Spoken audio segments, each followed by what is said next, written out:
ഞാനിതിപ്പോൾ എല്ലാം എടുത്തത് അളവിന് ഒരു ലേശം 1/4 സ്പൂണ് മഞ്ഞൾപ്പൊടി,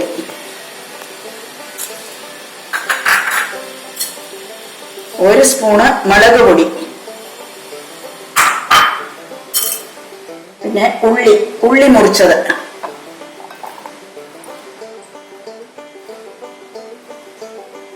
തക്കാളി, ഒരു തക്കാളി, അതും കൂടെ ഒന്ന് മിക്സിയിലിട്ട് ഒന്ന് അരയ്ക്കണം.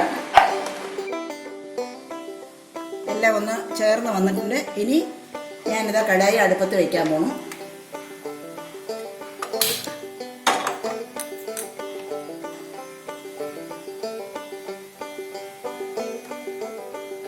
ചൂടാവട്ടെ.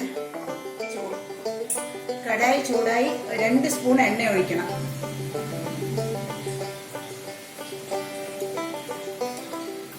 എണ്ണ ഒഴിച്ച ശേഷം ഈ വെളിച്ചെണ്ണയാണ് ഉപയോഗിക്കുന്നത്, 2 സ്പൂണ്. എന്നിട്ട് അരച്ചതിനെ മിക്സിയിൽ നിന്ന്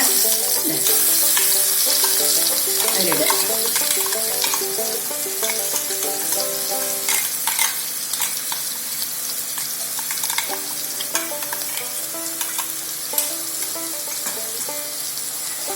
നല്ലോണം ഒന്ന് ഇളക്കി ഒരു ചെറുതായിട്ടൊന്ന് എല്ലാം ഒന്ന് വഴഞ്ഞ് വരുന്നവർക്ക് ഒരു സെക്കൻഡ് ഇളക്കിക്കൊണ്ടിരിക്കും.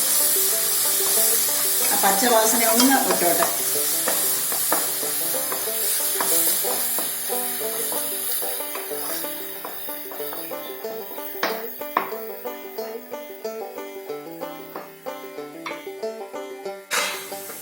ഒന്ന് നല്ലോണം ഒന്ന് ഇളക്കി ഒരു സെക്കൻഡ് മൂടി വെക്കണം. പച്ചവാസന പോവാനും ഇതെല്ലാം മസാലയും കൂടെ ചേരാനും ഉള്ള ഇതാണ് മൂടി വയ്ക്കണം.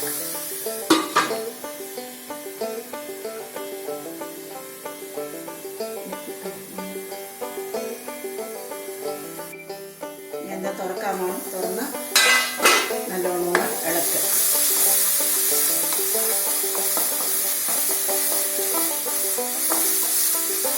ഒരുവിധമായിട്ടുണ്ട്. നാളികേരം, ഇതാണ് നാളികേരം മുറിച്ചതാണ്. അതിനെ അതിൽ കൂട്ടുക. നല്ലോണം ഇളക്കുക. കുറച്ച് ചെറിയ നീളത്തിൽ മുറിക്കണം. മുറിച്ച് പാകത്തിന് ഉപ്പിടുക. ഒരു 1/2 സ്പൂൺ വേണ്ടി വരും. ഉപ്പ് പോരെങ്കിൽ നോക്കിയിട്ട് നമുക്കിടാം. ഇനി ഇത് 1 ഗ്ലാസ് വെള്ളം,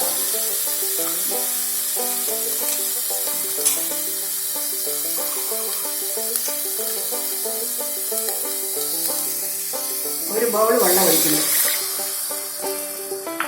പച്ചവെള്ളം തന്നെയാണ് ഒഴിച്ചിരിക്കുന്നത്. ഇനി ഒരു 10 മിനിറ്റ് തിളച്ച് കഴിഞ്ഞു. ഇത് കുറച്ച് നേരം മൂടി വെച്ച് വേവിക്കുക. ഒരു മൂടിയെടുത്ത് അതിനെ കുറച്ച് നേരം മൂടി ഒരു 10 മിനിറ്റ്. അപ്പോൾ ഇത് നന്നായി കുറുകി നന്നായിട്ട് ഉള്ള എണ്ണ തെളിഞ്ഞ് വരും.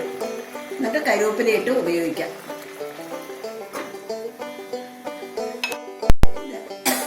നന്നായി തിളച്ച് കുറുകിയിട്ടുണ്ട്. ഞാൻ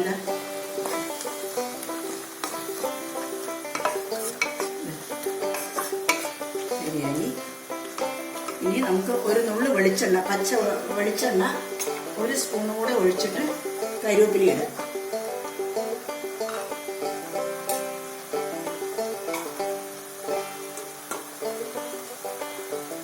രണ്ട് തണ്ട് കറിവേപ്പില. സ്റ്റൗ ഓഫാക്കുക. ഞാൻ സെർവ് ചെയ്യാൻ പോകുന്നത്.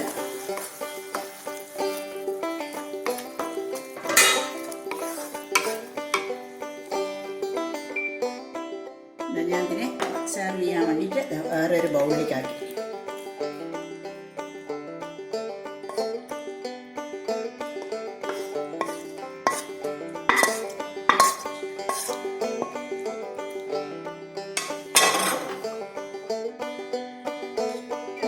എല്ലാവരും പരീക്ഷിച്ച് നോക്കണം. സബ്സ്ക്രൈബ് ചെയ്യാൻ മറക്കരുത്.